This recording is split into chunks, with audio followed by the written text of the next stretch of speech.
Every person under pressure faces a choice to yield or to break. Some people fall apart. They think this is too heavy or I'm too weak for this. This is too much. But there's a third option that you should consider: to yield. Yielding is staying flexible under the pressure. We got to be like bamboo that bends but doesn't break. This is how you got to go through your crushing season. People break under pressure in two ways: they either harden or fall apart. But neither of these helps you grow through the pressing experience. They keep you stuck. You might find yourself saying, I'll never trust anybody again. I'm never taking risks like that again. You build these emotional walls, or maybe you shut down. And while this seems like you're protecting yourself, you are imprisoning yourself. You survive, but you don't thrive. You have built walls that keep pain out, but these same walls don't let love in.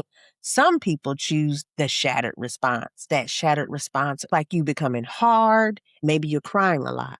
Maybe you say hurtful things to the people closest to you. Maybe you have chronic anger or bitterness. You're pushing people away who are trying to help you. The same pressure can also create treasure. The difference is how you choose to respond. Yielding is that third option. In this case, you stay flexible under pressure.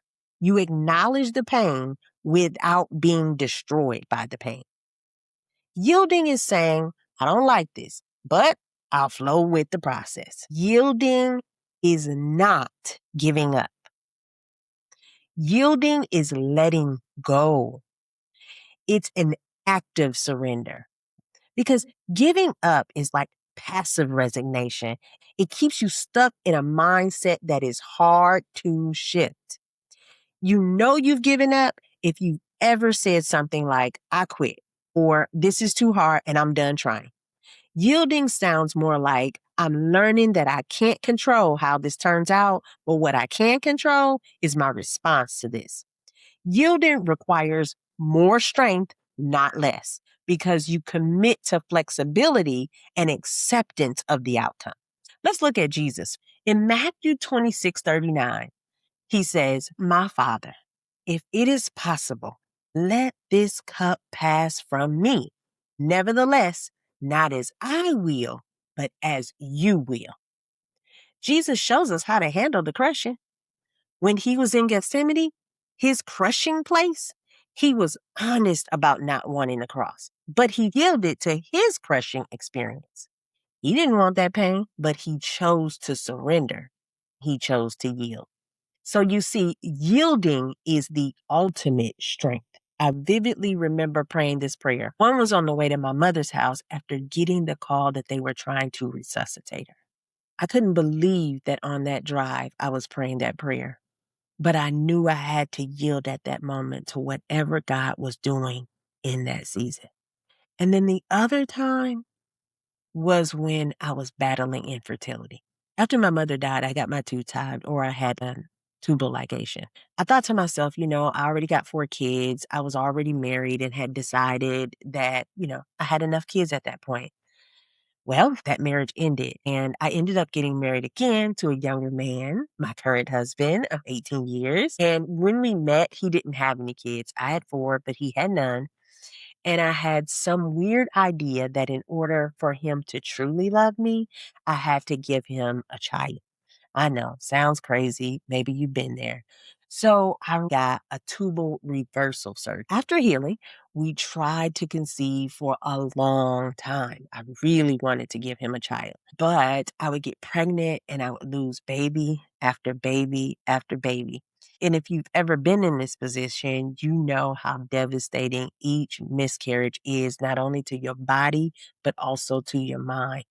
And after having lost a few babies, I decided that I would yield. I vividly remember saying to myself, I'm letting go. I recognized that only God could control the outcome of this situation. I had to choose my response in that moment. This was one of my most crushing seasons. I just had to let go. I learned that this response kept my mind at peace and it allowed me to consider other possibilities that God had for our lives. And boy, did he show up. Two beautiful babies since that time, not of my own that I birthed, but they have been my babies for a long time now. He taught me so many lessons from this experience. So let me ask you, what are you fighting that you need to yield? Is it an outcome like me? I wanted to give my husband a child so bad. In my mind, I needed to be pregnant. Are you insisting on specific results in your situation? Are you trying to control the response of people? Is it a timeline? Are you demanding that something happens faster than it is happening? Or is it the process itself? You're fighting how hard or how difficult this process is. And let me hold your hand while I say this. Fighting exhausts you. But yielding can actually energize you. Maybe you're thinking to yourself, this has to end a specific way. I was thinking to myself, pregnant or having a child was the only outcome. I wasn't thinking about miscarriages. Didn't like it. Wasn't happy about it. Is it people? You want them to respond differently. Maybe you're saying to yourself, she's my mom.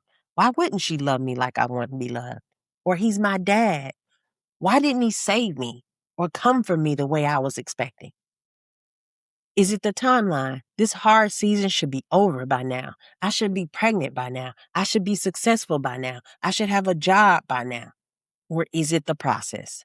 Maybe you're working on a PhD or you're starting a business and you're thinking, this shouldn't be this hard. Listen, fighting what you can't control only drains your energy. Your constant resistance creates exhaustion, anxiety, maybe even strained relationships and spiritual distance. When you yield, you free up your energy for what you can control. Let me tell you about the peace that comes from surrender. Listen, resistance exhausts you, where yielding energizes you. There's a big difference between letting go and giving up. So stop demanding specific outcomes. Focus on your response, not other people's responses. Surrender outcomes while staying faithful in the process. Ask, how can I grow through this? Identify your pattern under pressure. Do you get hard under the pressing? Do you fall apart and shatter? Or are you a fighter? You're fighting the process. Recognize what you've been resisting. Then choose one area to practice yielding. It can be the entire situation or just one area of the situation. Yielding isn't denying your feelings. They are real. You still have them. Before you go, I need you to remember this. Culture says fight everything, control everything. We are tired, but the strongest people know when to yield. Yielding takes more courage than fighting. I know it can be hard to make this shift, but I just need you to try it. Practice one small surrender at a time. If other people are involved, you just might shock them with your new response. Next week, we're going to discuss the oil.